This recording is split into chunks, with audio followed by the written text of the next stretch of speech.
Hello friend.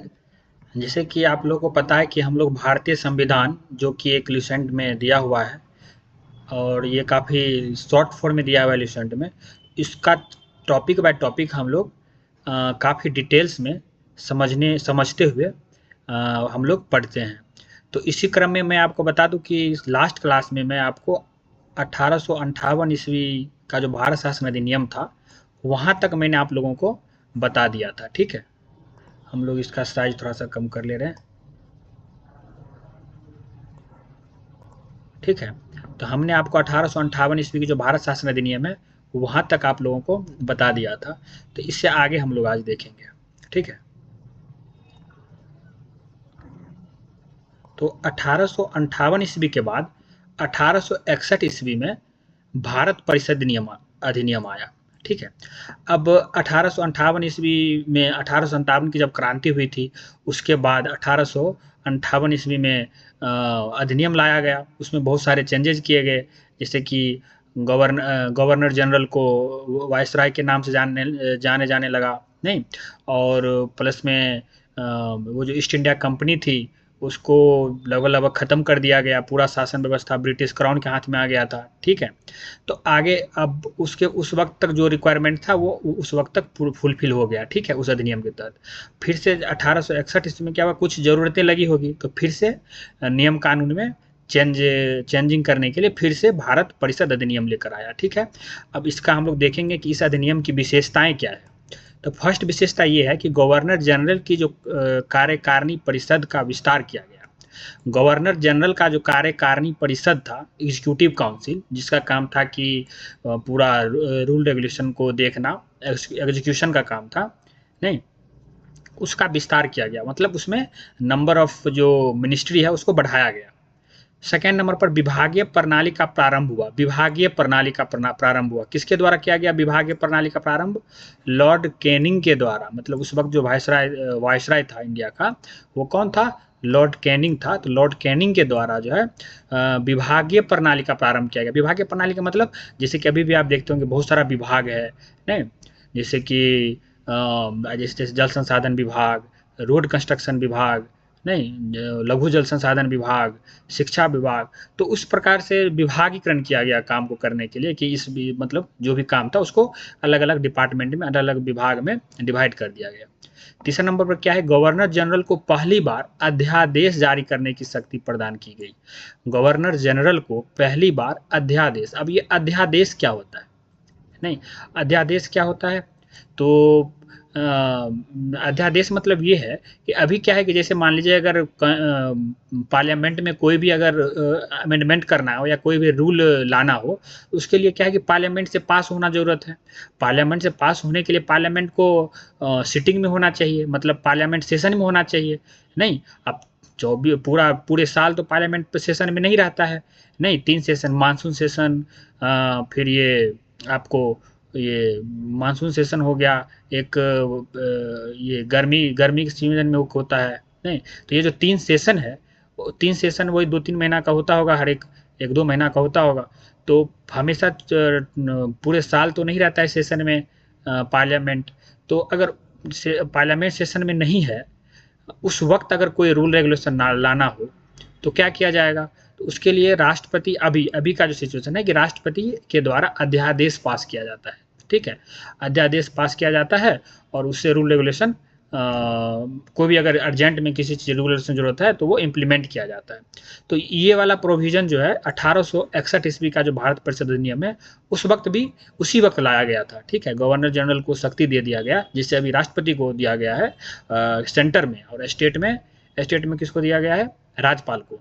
उसी प्रकार ये 1861 ईस्वी में अधिनियम के तहत गवर्नर जनरल को दिया गया था ये शक्ति। ठीक है, तो मतलब वो सेशन, 3 सेशन के बारे में जो हम लोग बात कर रहे थे, एक तो विंटर सेशन होता है, एक मानसून वाला हो गया, एक समर। तो 3 सेशन होता है एक्चुअली। ठीक है, ऐसे अध्यादेश को, हाँ, ऐसे अध्यादेश की अवधि मात्र 6 महीने की होती है। अभी भी वही है, 6 महीना का ही है। मतलब अगर अध्यादेश के तहत अगर कोई रूल रेगुलेशन अगर लाया गया है तो वो 6 महीना तक ही वैलिड रहता है। ठीक है, चौथा विशेषता क्या था 1861 अधिनियम का, कि गवर्नर जनरल को बंगाल, उत्तर पश्चिमी सीमा प्रांत और पंजाब में विधान परिषद स्थापित करने की शक्ति प्रदान की गई। अब ये देखिए विधान परिषद क्या होता है, लेजिस्लेटिव काउंसिल इंग्लिश में कहते हैं। तो गवर्नर जनरल को बंगाल में उत्तर पश्चिमी सीमा प्रांत, उत्तर पश्चिमी सीमा प्रांत मतलब उत्तर, मतलब देख लीजिए देश अपना इंडिया का उत्तरी भाग में कौन सा स्टेट है, उत्तर पश्चिम वाला कोना में कौन सा, जितने भी स्टेट है उस एरिया में, और पंजाब में विधान परिषद स्थापित करने की शक्ति प्रदान की गई। मतलब वहाँ पे विधान परिषद का स्थापना किया जा सकता है। जैसे अभी जैसे लेजिस्लेटिव असेंबली है और लेजिस्लेटिव काउंसिल भी है, जो सब हर एक स्टेट में नहीं है, बस 6 ही स्टेट में लेजिस्लेटिव काउंसिल, उसी को विधान परिषद कहते हैं। बट उस वक्त शायद लेजिस्लेटिव असेंबली नहीं था, बस विधान परिषद ही था। ठीक है। पांचवा विशेषता क्या है, इसके द्वारा कानून बनाने की प्रक्रिया में भारतीय प्रतिनिधियों को शामिल करने की भी शुरुआत हुई। अब पहले क्या था कि कानून बनाने की जो प्रक्रिया थी उसमें अंग्रेज लोग ही पार्टिसिपेट करते थे, वही लोग नियम कानून बनाते थे हम लोगों के लिए, मतलब इंडियन के लिए। लेकिन 1861 के जो ये भारत परिषद अधिनियम है, इस अधिनियम के तहत ये ऐसा प्रोविजन लाया गया कि इसमें इंडियन भी शामिल होंगे। ठीक है, यही है। वायसराय कुछ भारतीयों को विस्तारित परिषद में गैर सरकारी सदस्यों के रूप में नामांकित कर सकता था, और ये काम जो इसका नामांकन कौन करेगा, वायसराय करेगा।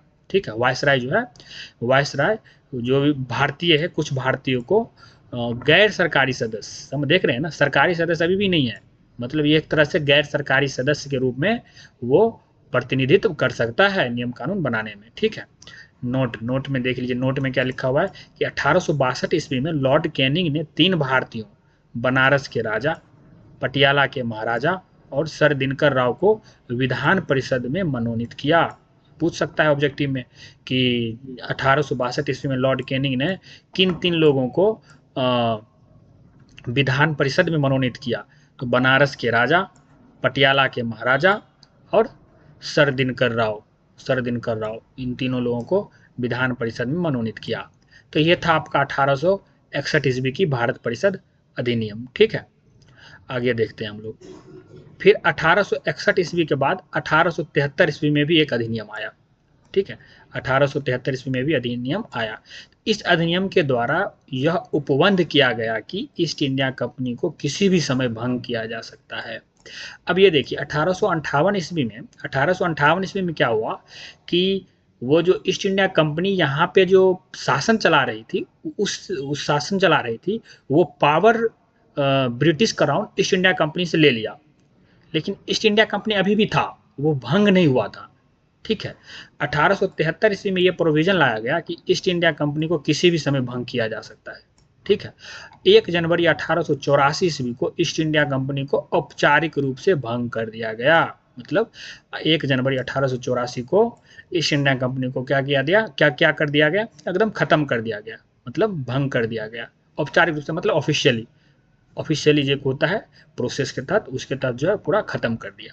1873 के अधिनियम के तहत पूछ सकता है ऑब्जेक्टिव में, किस अधिनियम के तहत ईस्ट इंडिया कंपनी को औपचारिक रूप से भंग कर दिया गया, तो 1873 के अधिनियम के तहत। ठीक है, आगे बढ़ते हैं। शाही उपाधि अधिनियम 1876, 3 साल बाद शाही उपाधि अधिनियम आया 1876 ईस्वी में। इस अधिनियम के द्वारा गवर्नर जनरल की केंद्रीय कार्यकारिणी में 6ठे सदस्य की नियुक्ति कर उसे लोक निर्माण विभाग का कार्य सौंपा गया। अब मैं बताता हूँ ये क्या कहना चाह रहा है। ये जो अधिनियम लाया गया 1876 में, इस अधिनियम के तहत जो गवर्नर जनरल का जो सेंट्रल एक्सिक्यूटिव जो बॉडी था, सेंट्रल मतलब सेंटर में, किसी पार्ट में नहीं, सेंटर का जो एग्जीक्यूटिव बॉडी था, उसमें एक 6ठा सदस्य को नियुक्त किया गया। बॉडी मतलब एक कार्यकारिणी। ठीक है, उसमें 6ठा सदस्य को नियुक्त किया गया। उस 6ठा सदस्य का कार्य क्या था, लोक निर्माण विभाग, पीडब्ल्यूडी, पब्लिक वर्क डिपार्टमेंट। जैसे कि अभी देखते होंगे कि पीडब्ल्यूडी, बहुत सारे लोग, काफ़ी फेमस है पीडब्ल्यूडी डिपार्टमेंट करप्शन के लिए। ठीक है, तो एक तरह से पीडब्ल्यूडी जैसे ये आपका हो गया, आरसीडी, बीसीडी वगैरह सब ये पीडब्ल्यूडी ही है, पब्लिक वर्क डिपार्टमेंट में ही आता है ये सब डिपार्टमेंट। तो ये उस विभाग का कार्य सौंपा गया। ठीक है, फिर आगे देखिए 28 अप्रैल 1876 ईस्वी को एक घोषणा द्वारा महारानी विक्टोरिया को भारत की सम्राज्ञी घोषित कर दी गई।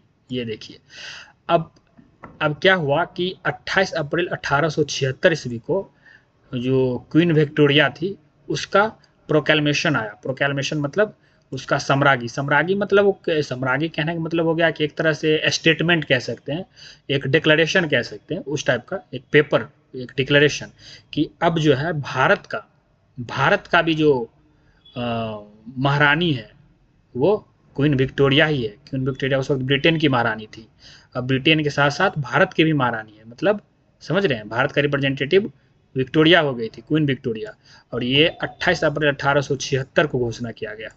ठीक है, तो ये रहा आपका शाही उपाधि अधिनियम 1876। ये ऑब्जेक्टिव पूछता है तो इसको आप थोड़ा सा याद रखेंगे कि किस अधिनियम के तहत क्वीन विक्टोरिया को भारत का सम्राज्ञी बनाया गया, घोषित किया गया। तो ये शाही उपाधि अधिनियम 1876 के तहत। आगे बढ़ते हैं, फिर आया 1892 ईस्वी का भारत परिषद अधिनियम। ठीक है, इस अधिनियम की मुख्य विशेषताएं हैं, क्या है विशेषताएं, मुख्य विशेषताएं, अप्रत्यक्ष चुनाव प्रणाली की शुरुआत। अब हम लोग देखेंगे ये अप्रत्यक्ष चुनाव प्रणाली क्या होती है। एक होता है प्रत्यक्ष चुनाव प्रणाली, जैसे कि अभी अगर कहीं भी इलेक्शन होता है या फिर मेंबर ऑफ पार्लियामेंट का हो, मेंबर ऑफ पार्लियामेंट में बेसिकली जो लोग लोकसभा में बैठते हैं उन लोगों का, या फिर अभी स्टेट का लेजिस्लेटिव असेंबली नहीं उसका इलेक्शन हो, विधानमंडल का, तो उन लोगों उस समय क्या है कि हम लोग डायरेक्ट वोटिंग करते हैं। नहीं, ऐसा नहीं है कि हम लोग किसी रिप्रेजेंटेटिव को चुनते हैं, वो रिप्रेजेंटेटिव जाकर किसी मतलब वोटिंग करता है हम लोगों के स्थान पर, तब जाकर के वो सरकार बनती है, ऐसा नहीं है। हम लोग डायरेक्ट वोटिंग करते हैं और डायरेक्ट वोटिंग करके हम लोग सरकार बनाते हैं, तो हम लोग प्रत्यक्ष वोटिंग करते हैं। लेकिन उस वक्त क्या था कि अप्रत्यक्ष वोटिंग था। ठीक है, अप्रत्यक्ष था, मतलब आपके बदले कोई और आपकी सरकार चुनेगा। ठीक है, वो अप्रत्यक्ष रूप से चुनाव प्रणाली था। तो ये हो गया अप्रत्यक्ष चुनाव प्रणाली की शुरुआत हुई। दूसरा क्या है, इसके द्वारा राजस्व एवं व्यय अथवा बजट पर बहस करने तथा कार्यकारिणी में प्रश्न पूछने की शक्ति दी गई। अब ये चीज देखिए कि पहले हम लोगों के पास मतलब इतने भी पावर नहीं था कि हम लोग काउंटर क्वेश्चन कर सकें। मान लो अगर अंग्रेज के द्वारा कोई रूल रेगुलेशन लाया गया तो उससे ये भी नहीं पूछ सकते थे कि ऐसा क्यों, नहीं।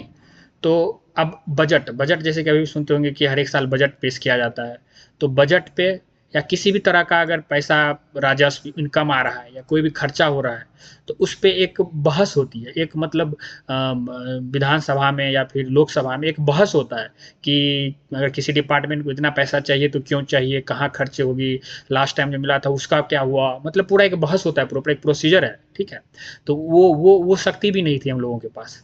ठीक है, तो इस अधिनियम के तहत 1892 ईस्वी का जो भारत परिषद अधिनियम है, इसके तहत वो ये शक्ति दी गई कि हम लोग प्रश्न पूछ सकते हैं, नहीं बजट से रिलेटेड, राजस्व से रिलेटेड, राजस्व मतलब टैक्स, इनकम, वो सरकार को जो इनकम हो रही है वो, व्यय मतलब खर्चा, गवर्नमेंट जो कहाँ पे पैसा खर्च कर रही है वो, तो इस सब से रिलेटेड क्वेश्चन पूछ सकते थे। ये प्रोविजन लाया गया 1892 का जो भारत परिषद अधिनियम है उसके तहत। अब आते हैं 1909 ईस्वी का जो भारत परिषद अधिनियम है, जिसे मार्लो मिंटो सुधार भी कहते हैं। ये काफ़ी इंपॉर्टेंट परिषद अधिनियम है। इसमें इसमें देखेंगे हम लोग बहुत सारी चीज़ें देखेंगे। इसका फर्स्ट प्रोविजन क्या है कि पहली बार मुस्लिम समुदाय के लिए पृथक प्रतिनिधित्व का उपबंध किया गया। इसका मतलब ये है कि इसको कहते हैं सेपरेट इलेक्टोरेट, इंग्लिश में कहते हैं नहीं, पृथक प्रतिनिधित्व। इसका मतलब ये हुआ कि मुस्लिम समुदाय के जो लोग हैं, मतलब जो लोग मुस्लिम हैं, वो सिर्फ मुस्लिम को ही वोट करेंगे। समझ रहे हैं ना। अभी क्या है कि किसी भी एरिया में अगर हम लोग, अगर कोई भी किसी भी पार्टी का कोई भी मेंबर अगर खड़ा होता है तो हर एक कास्ट के लोग, हर एक धर्म के लोग उसको अगर वोट करना चाहे तो कर सकते हैं, नहीं। और अगर अगर इस तरह से अगर लोग धार्मिक, मतलब वो धार्मिक वाली चीज़, वो जो होता है मतलब कास्टिज्म अगर नहीं है तो लोग करते ही। अगर मान लो किसी एरिया में कोई हिंदू कैंडिडेट खड़ा है और वो बढ़िया कैंडिडेट है तो मुस्लिम लोग भी उसको सपोर्ट करेंगे। अगर मुस्लिम कैंडिडेट कोई खड़ा है किसी एरिया में और वो बढ़िया कैंडिडेट है, उसको लगता है कि हमारे एरिया के लिए बढ़िया काम करेंगे, तो हिंदू भी वोट करते हैं उनको, नहीं। तो ऐसा कुछ अभी रूल नहीं है कि मुस्लिम लोग मुस्लिम को ही करेगा, हिंदू हिंदू को ही करेगा। लेकिन 1909 में जो आया था भारत परिषद अधिनियम, इसके तहत ऐसा प्रोविजन बना दिया गया था, ऐसा रूल बना दिया गया था कि मुस्लिम समुदाय सिर्फ और सिर्फ मुस्लिम कैंडिडेट को ही वोट करेंगे। देख रहे हैं ना। तो ये इसको कहते हैं पृथक प्रतिनिधित्व का उपबंध। उपबंध मतलब होता है एक टर्मिनोलॉजी नहीं, वो लाया गया। इसके अंतर्गत मुस्लिम सदस्यों का चुनाव मुस्लिम मतदाता ही कर सकते थे। देख रहे हैं, अब यही चीज़ मैं आपको बताया हूँ। तो ये हो गया आपका, ठीक है। भारत सरकार अधिनियम के तहत पहली बार विधायिका में कुछ निर्वाचित प्रतिनिधियों की मंजूरी, ठीक है। आगे देखते हैं। इस प्रकार इस अधिनियम में ने सांप्रदायिकता को वैधानिकता प्रदान की और लॉर्ड मिंटो को सांप्रदायिक निर्वाचन के जनक के रूप में जाना गया। पूछता है, ये क्वेश्चन आपको ऑब्जेक्टिव में पूछ लेगा कि सांप्रदायिक निर्वाचन के जनक किसे कहा जाता है। तो लॉर्ड मिंटो। लॉर्ड मिंटो कौन था भाई? तो लॉर्ड मिंटो उस समय का वायसराय था। इंडिया का जो वायसराय है वो लॉर्ड मिंटो था, इसलिए इसको मार्ले मिंटो रिफॉर्म भी कहते हैं, मार्ले मिंटो सुधार भी कहते हैं। 1909 इसका भारत परिषद अधिनियम बोले या मार्ले मिंटो सुधार बोले, मतलब ये कभी कभी ये भी लिखा रहता है। और तो ये मार्लो मिंटो कौन था? Lord Minto. लॉर्ड मिंटो एक वायसराय था, उस वक्त वायसराय था इंडिया का। तो उसी ने ये सांप्रदायिकता के आधार पर निर्वाचन की जो टर्मिनोलॉजी है वो लेकर आया था। ये सांप्रदायिकता मतलब ये धार्मिक कट्टरता कि मुस्लिम लोग मुस्लिम को वोट करेगा, हिंदू हिंदू को वोट करेगा, ये सब चीज़। हिंदू का तो नहीं था, चलो मुस्लिम का ही था कि मुस्लिम जो भी है मुस्लिम को ही वोट करेगा। सेकेंड प्रोविजन क्या है? भारतीयों को भारत सचिव एवं गवर्नर जनरल की कार्यकारिणी परिषदों में नियुक्ति की गई। हाँ, अब भारत मतलब इंडियन, यहाँ का जो इंडियन जो था उसको भारत सचिव एवं गवर्नर जनरल की जो कार्यकारिणी परिषद है, कार्यकारिणी मतलब एग्जीक्यूटिव काउंसिल में नियुक्ति की गई। एग्जीक्यूटिव काउंसिल क्या होता है? तो जैसे कि अभी आप देखते होंगे कि गवर्नमेंट बनती है, गवर्नमेंट बनने के बाद मिनिस्ट्री का एलोकेशन होता है, नहीं, अलग अलग मिनिस्ट्री का प्रभार अलग अलग लोगों को दिया जाता है, जो कि स्टेट में सीएम डिसाइड करता है, सेंटर में पीएम डिसाइड करता है। तो वो सब लोग एक तरह से एग्जीक्यूटिव बॉडी हो गया वो, कैबिनेट भी एग्जीक्यूटिव का ही पार्ट है, तो वो सब एग्जीक्यूटिव है। तो वो एग्जीक्यूटिव परिषद में नियुक्ति तो भारतीयों को एग्जीक्यूटिव परिषद में नियुक्ति की गई। और सचिव मतलब किसी भी मिनिस्ट्री में देखते होंगे कैबिनेट सचिव रहता है, तो उस सब पोस्ट पर भी भारतीयों को नियुक्ति करने का प्रोविजन लाया गया। ठीक है, आगे देखते हैं 3 नंबर पे। केंद्रीय और प्रांतीय विधान परिषदों की पहली बार बजट पर वाद विवाद करने, सार्वजनिक हित के विषयों पर प्रस्ताव पेश करने, पूरक प्रश्न पूछने और मत देने का अधिकार मिला, है ना। अब देखिए, विधान परिषद केंद्र में भी था, विधान परिषद प्रांत में भी था। अलग अलग प्रांत जो था, बंगाल, मुंबई, पंजाब, नहीं, अलग अलग प्रांत जो था, उस प्रांत में भी केंद्रीय प्रांत भी था और केंद्रीय विधान परिषद भी था और प्रांतीय विधान परिषद भी था। जैसे अभी भी देखिए ना, सेंटर में पार्लियामेंट है, स्टेट में असेंबली होता है, लेजिस्लेटिव असेंबली, नहीं, तो रूल रेगुलेशन तो प्रांत सेंटर में भी बनता है, स्टेट में भी बनता है। तो उसी टाइप का अरेंजमेंट था पहले भी, ठीक है। तो केंद्रीय और प्रांतीय विधान परिषदों की पहली बार बजट पर आप वाद विवाद कर सकते हैं। पहले क्या था कि सिर्फ प्रश्न पूछिए, उससे ज़्यादा कुछ नहीं कर सकते। इस बार क्या है, काउंटर प्रश्न पूछिए, काउंटर क्वेश्चन कीजिए, वाद विवाद कीजिए। सार्वजनिक हित विषय, मान लीजिए कोई सार्वजनिक हित का कोई अगर विषय है, उसका प्रस्ताव पेश कीजिए। नहीं, अभी भी देखते होंगे कि पार्लियामेंट में बहुत सारे लोग जो मतलब कॉन्टेम्पोररी जो भी इशू चल रहा होता है, कॉन्टेम्पोररी कहने का मतलब कि जो हाल फिलहाल में, उसको फिर पार्लियामेंट में रखते हैं, नहीं। जैसे कि बिहार में बाढ़ आया था, तो उसके बारे में भी पप्पू यादव जी रखे थे इस चीज़ को। तो उस टाइप का क्वेश्चन, वो कि सार्वजनिक हित के लिए वो क्वेश्चन था, तो इस टाइप का क्वेश्चन जो प्रस्ताव पेश आप कर सकते हैं। पूरक प्रश्न पूछ सकते हैं, काउंटर क्वेश्चन, मत देने का अधिकार। अब उसमें क्या होता है कि वोटिंग होता है, ऐसा नहीं है कि जैसे कि सहमत, या मान लीजिए कोई भी डिसीजन लेना है पार्लियामेंट में, तो कैसे लेगा, उसके लिए वोटिंग होता है कि वो काम करना चाहिए कि नहीं करना चाहिए, इसके लिए वोटिंग होता है। तो उसमें मतदान देने के अधिकार, ये सब जो है प्रोविजन ऐड किया गया। किसके तहत?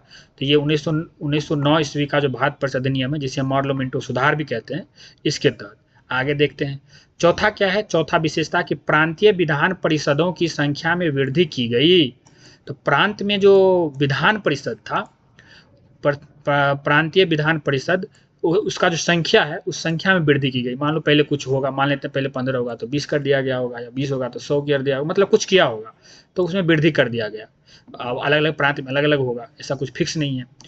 5 नंबर पे देखिए, सत्येंद्र प्रसाद सिन्हा वायसराय की कार्यपालिका परिषद के प्रथम सदस्य, भारतीय सदस्य बने। ये काफी इंपॉर्टेंट क्वेश्चन है, एकदम ऑनलाइनर पूछ लेता है कि वायसराय के कार्यपालिका परिषद के प्रथम भारतीय सदस्य कौन थे?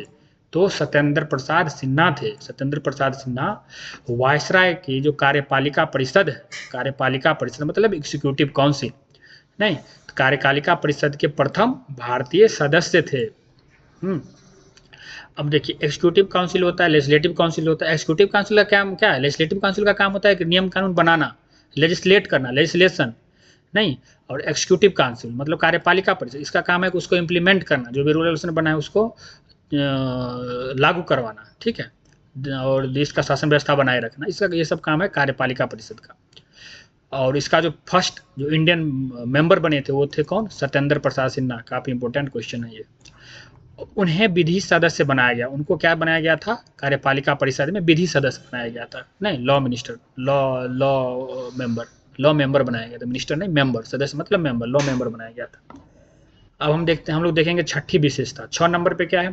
तो इस अधिनियम के तहत presidency corporation, chambers of commerce, विश्वविद्यालयों और जमींदारों के लिए अलग प्रतिनिधित्व का प्रावधान किया गया। हाँ, अब क्या है कि अभी भी आप देखते होंगे कि अगर आप स्टेट की बात करें तो स्टेट में लेजिस्लेटिव काउंसिल होता है, लेजिस्लेटिव असेंबली होता है। हर एक स्टेट में लेजिस्लेटिव काउंसिल नहीं है, बस 6 ही स्टेट में, 6 ही स्टेट में, बिहार, यूपी और आंध्र प्रदेश और तेलंगाना शायद, महाराष्ट्र में भी है और कर्नाटक में भी है। थोड़ा सा एक बार देख लीजिएगा, 6 स्टेट में ही है, 6 स्टेट में ही लेजिस्लेटिव असेंबली के साथ साथ लेजिस्लेटिव काउंसिल भी है। लेजिस्लेटिव काउंसिल को क्या कहते हैं? विधान परिषद। और लेजिस्लेटिव असेंबली को क्या कहते हैं? विधानसभा, ठीक है। अगर सेंटर में देखें तो सेंटर में हो गया आपका हाउस ऑफ पीपल्स, और ये मतलब क्या कहते हैं उसको, लोकसभा और राज्यसभा, राज्यसभा और लोकसभा। तो लोकसभा में तो डायरेक्ट इलेक्शन के तहत लोग चुन कर जाते हैं, लेकिन राज्यसभा में 12 लोगों को राष्ट्रपति के द्वारा निर्वाचित किया जाता है। ये 12 लोगों को अलग अलग फील्ड से नहीं, 12 लोगों को निर्वाचित किया जाता है। तो उसी तरह चैम्बर्स ऑफ कॉमर्स, ये 1 मिनट, इस अधिनियम के तहत presidency corporation, chambers of commerce, विश्वविद्यालय और जमींदारों के लिए अलग प्रतिनिधित्व का प्रावधान किया गया। मतलब ये सब लोग जो थे, इन लोगों के लिए अलग से प्रावधान था कि ये लोग अलग से प्रतिनिधित्व कर सकते थे, ठीक है। ये इंपॉर्टेंट होता नहीं है ये पॉइंट, इसको आप इग्नोर ही कीजिए। आगे बढ़ते हैं, नोट 1 और 2।